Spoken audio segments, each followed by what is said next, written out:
Are you getting the most out of your cooked foods in Core Keeper? Chances are you're probably not, and in this video I'm going to show you how to do so. Let's get started. So to cook foods, what you're going to use a cooking pot as well as the ingredients. Let's take a look at how you do that. So basically what you would do is you would take two ingredients, put them in these slots here, it's going to cook the food. Now, looking at the individual foods, if you just eat a heartberry, it's going to give you 11 food, 2.8 health. The amount of food you get is going to be based on your skill, so yours may be a little bit lower, maybe a little bit higher. But eating just a raw food like this is going to give you 2 bonuses. So in this case, a little bit of food, a little bit of health regen. Combining it with itself, so for example, combining it here with 2 heartberries, so putting one in each slot, it's going to give me more food, it's going to give me 2 bonuses, so it's going to give me the plus 25 max health as well as the plus 2.8% health. So that's going to give you 3 if you combine it with itself. Combining it with a different ingredient is going to give you 4 buffs. In this case, combining it with a glow tulip is going to give you the food, the max health, the healing over time, as well as plus 4 glow. So you're probably used to doing that, and that makes sense. So as you can see, as you unlock these recipes by combining them, you'll be able to see what bonuses you can get, and that's awesome. However, there's a better way of cooking food, and what you're going to need is the rare ingredients, the rare food. So down here in the chest, what I have is I have all these rare foods that I've cooked. I actually have some in my inventory as well, so let's take a look at that. So what you can do is actually combine rare foods to get more buffs on your character. So as an example here, this is combining the fungi, which you can find in the mold dungeons, with a bomb pepper, and you're going to see what it's going to give me is the 4 food buffs as expected by cooking in the cooking pot, because that's combining just 2 of them together. However, if you combine 1 rare item and 1 regular item, so in this case, I believe this was the rare pafungi and the basic bomb pepper, I'm going to get 5 buffs. So I'm going to get food plus 14% reduced damage taken from bosses. Actually, let's take a look at each one of them. This one's going to be 15 food. Combining it with one of the rares is going to give me more food. This is going to give you 8% reduced damage taken from bosses. Now I'm going to get 14%.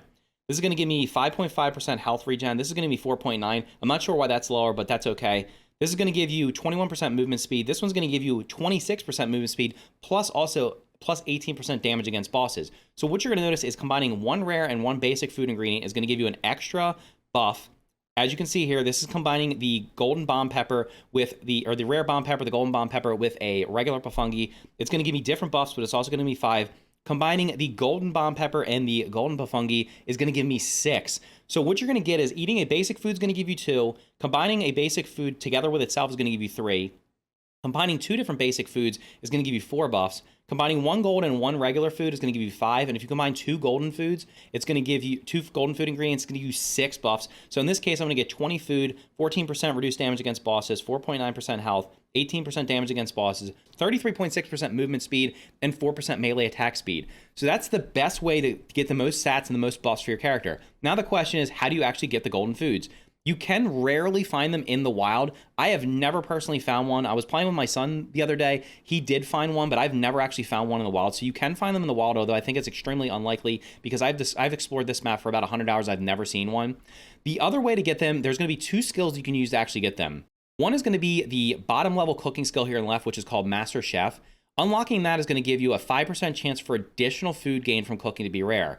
You can get this up to 25%. What that means is when you're cooking, so looking at just the cooking stat here, you're going to notice that it says I have a 16% chance right now of extra cooked food chance, and I'm at level 80. I think when you get to level 100, it's going to be about 20%. So that means when I cook a food, I have about a 1 in 6 chance of getting an extra cooked food.